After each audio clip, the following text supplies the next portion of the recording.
In the ancient city of Anthera, hidden deep within the mountains, legends spoke of a treasure that could change the fate of the world. Many had tried to find it, but none had returned. The city, once a thriving center of knowledge and magic, had been lost to time, swallowed by the earth in an event that no one truly understood. But there were always those who sought to find it, driven by greed, ambition, or the promise of power. Nadia, a young scholar from the distant kingdom of Taranthia, had grown up hearing tales of Anthera.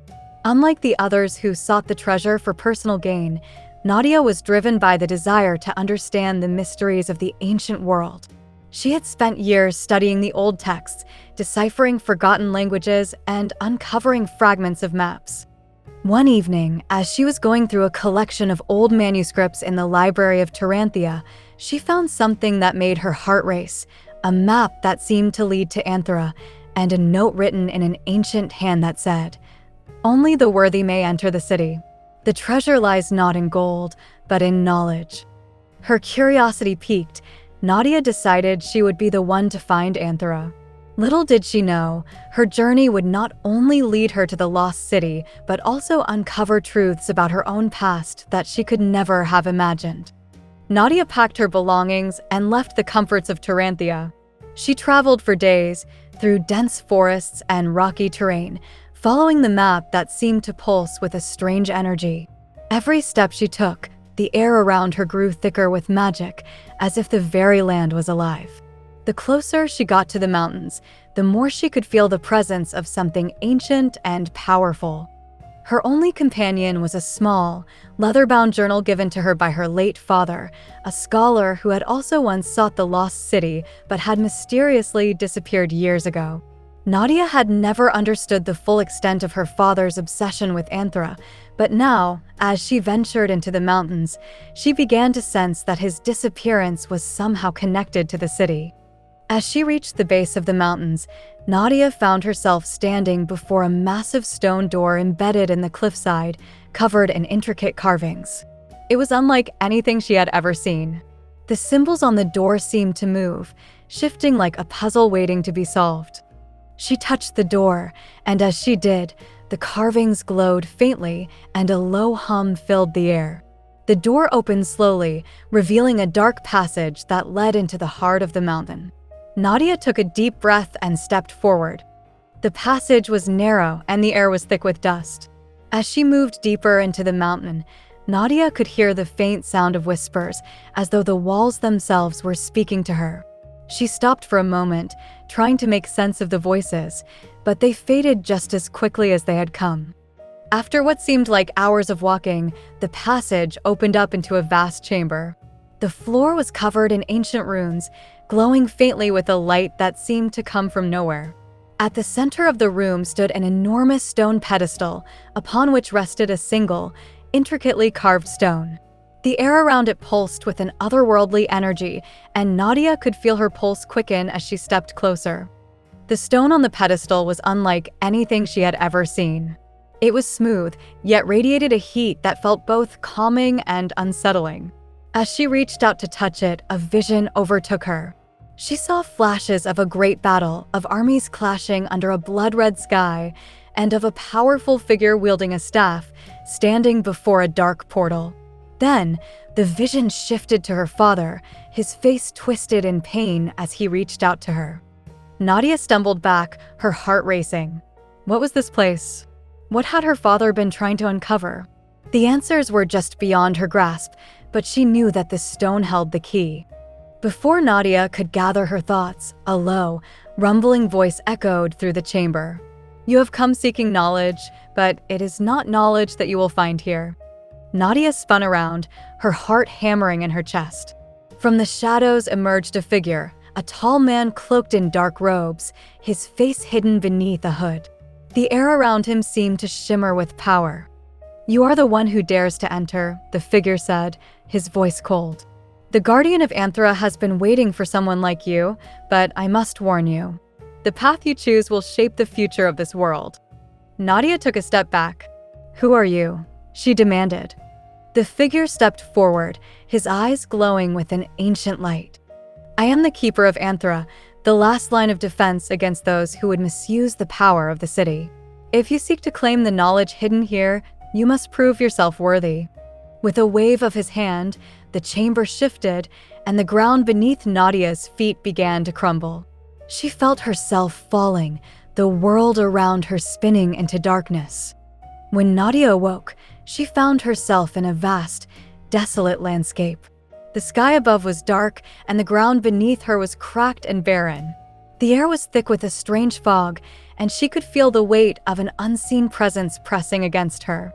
"You have entered the trial of the mind," the voice of the guardian echoed through the air.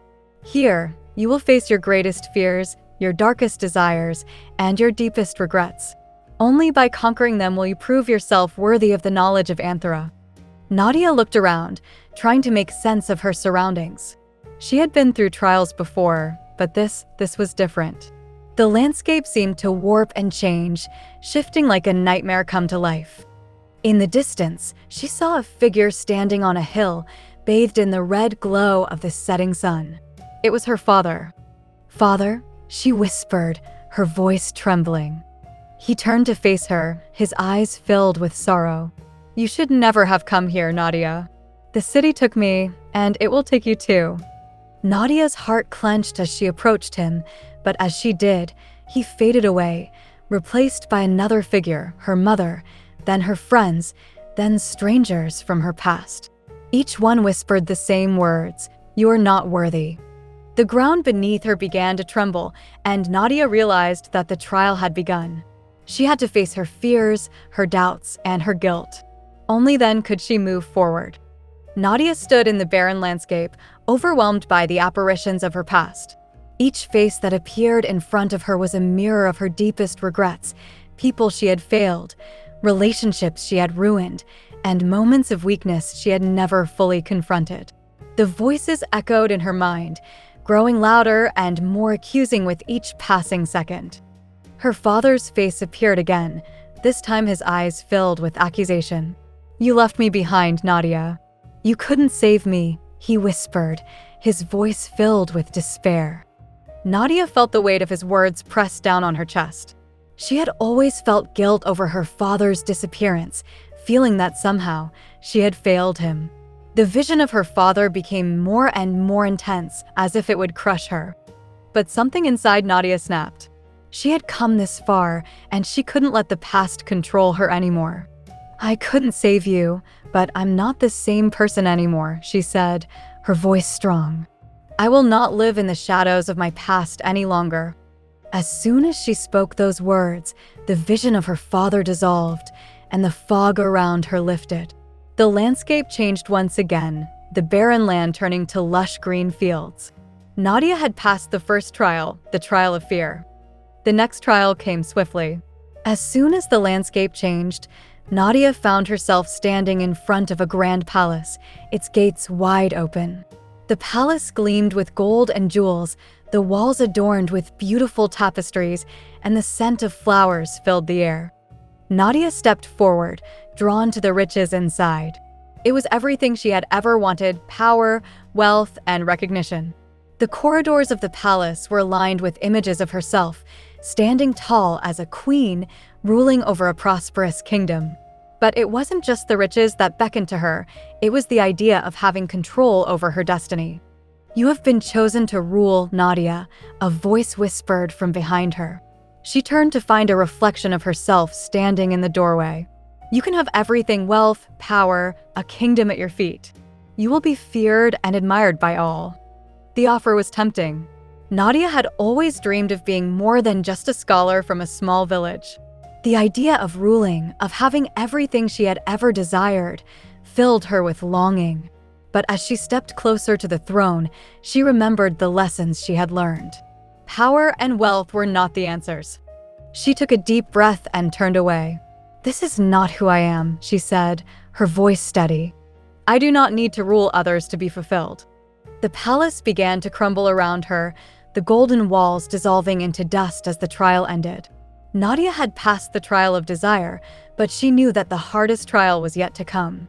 The final trial loomed before Nadia as the landscape shifted again. This time, She found herself standing at the edge of a vast, stormy sea. The wind howled, and the waves crashed violently against the shore. The sky above was dark, filled with swirling clouds and lightning. In the distance, Nadia saw a figure standing on a small boat, waving to her. It was Lyra, the woman she had loved and lost. "Come to me, Nadia," Lyra called, her voice carried by the wind. "I need you. We can be together again." Nadia's heart ached as she looked at Lyra. She had always regretted the way their relationship had ended, the words left unsaid, the love left unspoken. Seeing Lyra again, even in this strange and distorted vision, filled her with longing. But she also knew the truth. "I can't stay with you, Lyra," Nadia whispered. "I can't live in the past. I have to move forward." The storm grew fiercer, and the boat seemed to drift further away. But Nadia didn't give in. She stood firm, her resolve stronger than ever. "I will not let my heart be swayed by what could have been. I must keep moving forward." As the storm raged, Lyra's image disappeared into the distance and the sea calmed. Nadia had passed the final trial. Nadia stood on the shores of the now calm sea, breathing deeply. The trials had tested her in ways she never imagined, but she had emerged stronger for it. She felt as though the weight of the world had been lifted from her shoulders. The landscape around her shimmered, and she could feel the presence of the veil shifting once again. Suddenly, a blinding light erupted from the ground before her, and a figure appeared from within it. It was a woman, radiant and powerful, her eyes filled with an ancient wisdom. "You have passed the trials, Nadia," the woman said, her voice resonating with an otherworldly power. "You are ready to claim the knowledge of Anthera." Nadia stood in awe, the woman's presence filling her with a deep sense of peace. "Who are you?" she asked. "I am the guardian of Anthera," the woman replied. "I was once the keeper of the city, the one who protected its knowledge. But now, that responsibility has fallen to you." The guardian raised her hand, and the light around them grew even brighter. "You were chosen not for your power or your strength, but for your heart. You have proven that you are worthy to bear the knowledge of Anthera, to restore the balance that was lost." Nadia felt a surge of energy within her, a connection to the city and its ancient power. She understood now that the treasure of Anthera was not wealth or magic, it was the wisdom to see beyond the illusions of the world, to understand the true nature of the universe. With the Guardian's blessing, Nadia was granted access to the heart of Anthera, the ancient library that held the knowledge of the ages. The walls were lined with books, scrolls, and artifacts, each containing the wisdom of generations. As Nadia explored the vast library, she felt the weight of the world on her shoulders. But she also felt hope, a sense of purpose she had never known before. She knew that her journey was not just about finding the knowledge of the lost city, it was about understanding the balance between the past, the present, and the future. And now, she was the one who would carry that knowledge forward, restoring the lost harmony of the world. The trials had shaped her, and she was no longer the girl who had set out to uncover the secrets of Anthera. She had become its protector, the guardian of knowledge. And with that knowledge, Nadia would return to her world and rebuild what had been lost. As she left the veil of Anthera and returned to the world beyond, she knew that her destiny was not defined by her past, but by the choices she made moving forward. And so, the story of Anthera continued, its legacy preserved by the one who had proven worthy.